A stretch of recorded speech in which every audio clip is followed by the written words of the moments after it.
Hello, I'm back. I did my errands today and I wanted to film. So this is me doing that.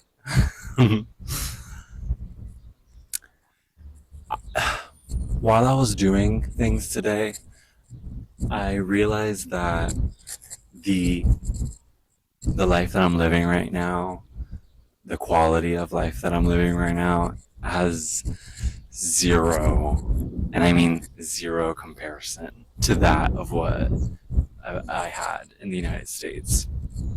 And let me elaborate on that. Right now, I live in Sevilla, Spain, in la provincia de Sevilla, which is basically like the county you could think of. But I live in a little town called Los Palacios y Villafranca.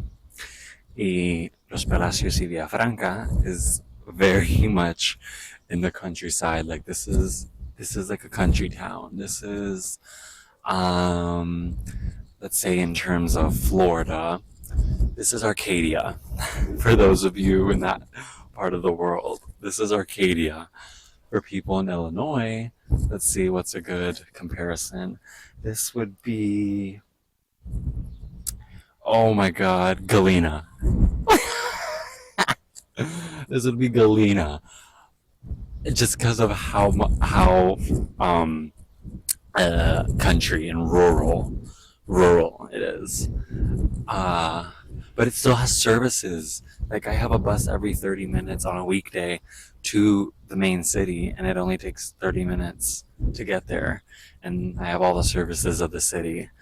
This city is what you would, the one I live in now. It is a city, but it's a pueblo.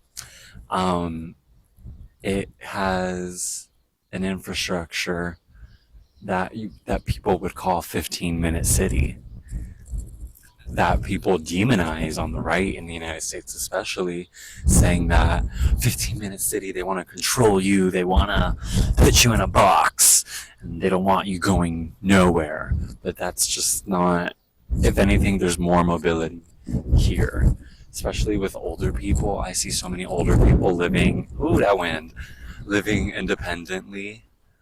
Um, or let's say people with different mental capacities, they are able to live here and be independent because the infrastructure supports that. And we don't have that in the United States. No, nothing comparable. And especially with people in the urbanism community, these are no-brainers. And that can be kind of like I'm saying this, and I'm sure people are like, "Oh my gosh!" Like people already know this. Oh my gosh! Like we already know this. Like why are you saying? But that's a detriment. Like some people don't even have the vocabulary, the language to express like what's missing. For example, look up Port Charlotte, Florida, or Cape Coral, Florida. These are urban disasters. These are literally what not to do in the books. Like I kid you not, these are in textbooks and I have lived in both of what not to do. It's total single family, total zoning restriction, total car dependency. I mean, it's horrible. There are no buses in Port Charlotte. In Charlotte County, there are no buses. So, yeah. So when I think about the quality of life I have now, I can't help but be so grateful and be like, it feels like I fucking escaped. It feels like I know about something I shouldn't, and um, I like I just want to share it. Like I just want to copy and paste everything I have here and just put it on in mass in the United States because it's just not fair. And I say this to anyone who will listen. I feel like I have been robbed of like the first, I'd say, 16 years of my life. I'm 19.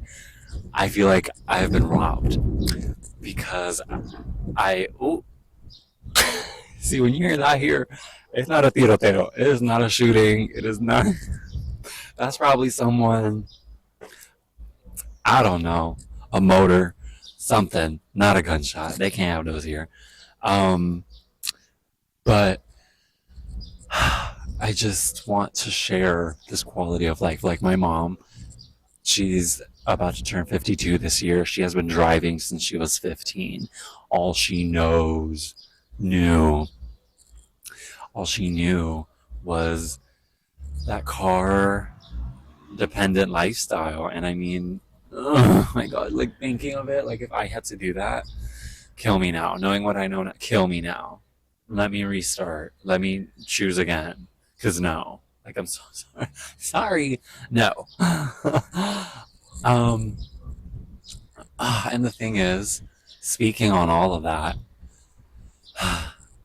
when I was in the United States, I was actually studying urban policy and public policy, and I wanted to be a lobbyist for groups who push for more walkable environments, more transit-oriented development, things of this nature. I was studying, that was what I was studying in the United States.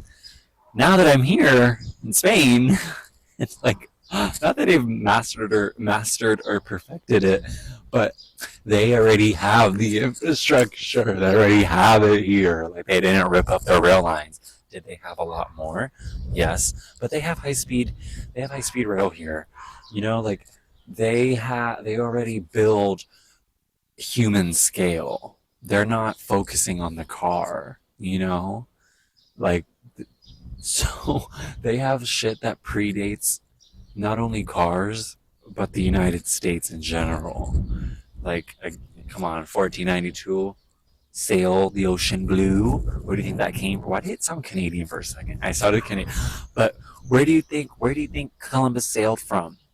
Spain. So, like, it's just these people are not fooled by the car. It's not like, oh, let's destroy everything. No, let's destroy everything and make off with the car. No, no, they know what really matters. They know that it's it's the spaces you make for people. And even now, I mean, there have been so many reformations in spaces in Spain where, if you look back maybe 60 years ago, they learned from their mistake. They reconverted those same streets into plazas and pedestrian zones, bike lanes, you name it. They're in the process or have already done it. The United States is behind. It's so behind. The quality of life is piss poor. Piss poor. It's just a rat race, and I feel so fucking happy. I feel survivor's guilt about it. I'm like, oh my God, I made it out. Like, am I supposed to be here? Like, will someone take me in the middle of the night? But it's like, this is normal life for people. When I tell people the fact that you can't just like walk around in some parts in the majority of the United States, they're like, where do you get your bread every morning then? Like, do you see? Because everywhere around here, scattered around in the neighborhoods, there's upanpa, and they have bread that they sell every morning that's made fresh. Like, guys, guys. So I really think I have um a crucial perspective because yes, I'm from the United States, but I'm living my days here, and I'm going through history here, and this is one of the major things that woke me up about a lot of things. Urbanism, just like racism, ties into so many things. The way urban spaces are formed and maintained. Yeah, it's really really fucking insane when you think about it. One more example, and then I'll go. Highways here. Highways here were not built directly into the city and placed in neighborhoods that had minority populations. No, highways are built around the city and clearly define the urban boundary and the urban growth boundary, and like it's like common sense here. It's like, why would the highway be in the city? Like there's why would you do that? Go to the United States, go to Miami. It's all in Overtown. It's all cut and down right by brick. Like, do you see what I mean?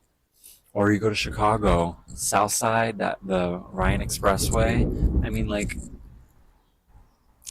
go to New York, the Queens, Brooklyn. Go to NOLA. I mean, it's just horrible. It's like we have destroyed our cities. I saw someone said, "Ooh, that went, that went." I saw someone say that they were like, I think it was like a Russian guy. I think this was during when the USSR was a thing. He said, I'm paraphrasing. I'm hella paraphrasing right now. But he said something along the lines of Americans do not need to worry about Soviets bombing their cities when they've already destroyed their cities themselves. Like, it's already parking lots. It's already craters of parking lots. Like, you already bulldoze your own cities. So I'm happy to be in a place where things like that are not prioritized, where history is embraced, and quality of life is seriously an aspect that matters. That it's not even like a thought in the United States. It's not even a thought. Like, I lived so much of my life without a fucking sidewalk, and yet we want to say we're a first world country. Like, here, if there's no sidewalk, then you're not in the town. Like, every block has a sidewalk. Well, okay. Um, thank you for listening.